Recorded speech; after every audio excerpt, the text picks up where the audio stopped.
आज हम बात करेंगे स्पर्श की और स्पर्श हमारे आंतरिक रिश्तों और हमारे स्वास्थ्य के लिए कितना ज़रूरी है। देखिए, आजकल का ज़माना हो गया है डिजिटल ज़माना। हम ज़्यादातर सोशल मीडिया पे एक दूसरे से बात करते हैं, टेक्सटिंग करते हैं, मोबाइल पे बात करते हैं। इससे हमारा एक दूसरे से खुद आकर मिलना जुलना कम हो गया है।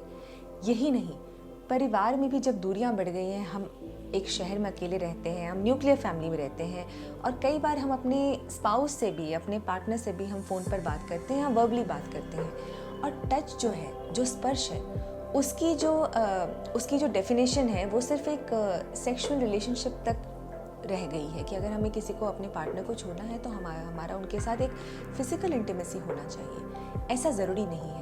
टच जो है वो सिर्फ सेक्सुअल टच नहीं होता, वो प्लेटोनिक टच भी होता है और वो हमारे स्वास्थ्य के लिए बहुत ही ज़रूरी होता है। अगर मैं थोड़ा पीछे जाऊं और मैं आपको बताऊं कि जब आप एक नवजात बच्चा देखते हैं जिसका पहली बार जन्म होता है, वो अपनी माँ की गोद में होता है और थोड़ा थोड़ा जब वो बड़ा होता है तो उसे मालिश दी जाती है। दादी मालिश करती है, माँ मालिश करती है, बुआ मालिश करती है। तो ये मालिश और माँ की गोद में रहना, और यही नहीं, माँ का स्तनपान करना, ये बच्चे के लिए बहुत ज़रूरी होता है।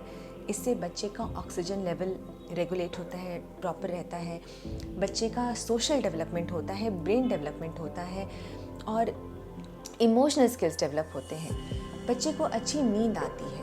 तो इसको हम कहते हैं कंगारू केयर। अगर आप एक देखे होंगे कि कंगारू होता है, वो अपनी, जो कंगारू माँ होती है, वो अपनी थैली में अपने बच्चे को रखती है। इसी तरह से बच्चे को स्किन टू स्किन कांटेक्ट उसके लिए बहुत ज़रूरी होता है।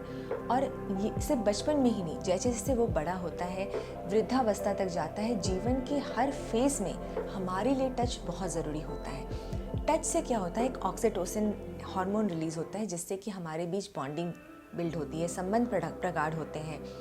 तो अगर आप ये देखे होंगे कि कई बार क्या होता है कि आजकल क्या हो गया, टच को हमने सिर्फ एक सेक्सुअल मतलब वो दे दिया है, कंटेक्स्ट दे दिया कि सिर्फ सेक्सुअल ही होगा।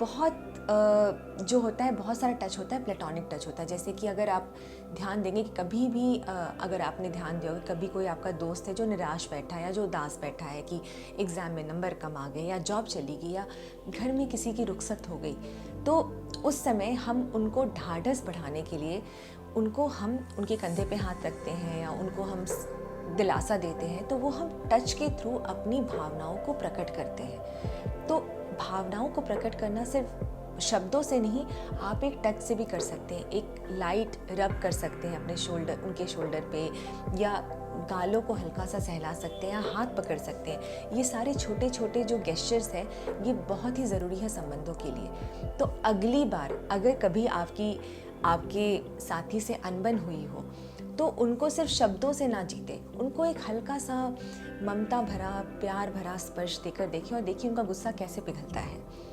और मैं आपको एक और बात बताऊंगी कि जो बड़े हो रहे हैं, जो बच्चे बड़े हो रहे हैं, अगर आप एक पेरेंट हैं, तो अभी मैं 1 साल पहले मैंने एक इंटरव्यू लिया था हिंदू कॉलेज में, और वहाँ पे मेरी एक मुलाकात एक युवा लड़की से हुई जो 20 साल की थी।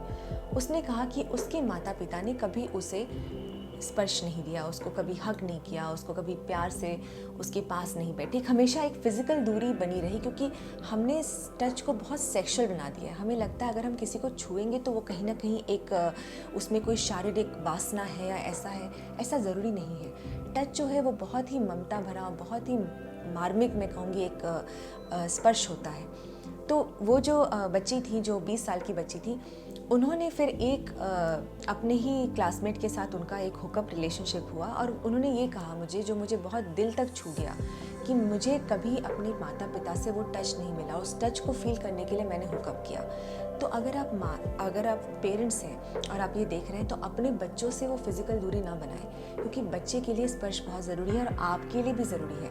आपकी भी बीपी और हार्मोन लेवल्स मेंटेन रहेंगे। तो ये टच है, इसको समझे कि ये आपके वेलबींग के लिए बहुत ही ज़रूरी है। तो इसको नकारें ना, इसको इग्नोर ना करें और इस पर ध्यान दें।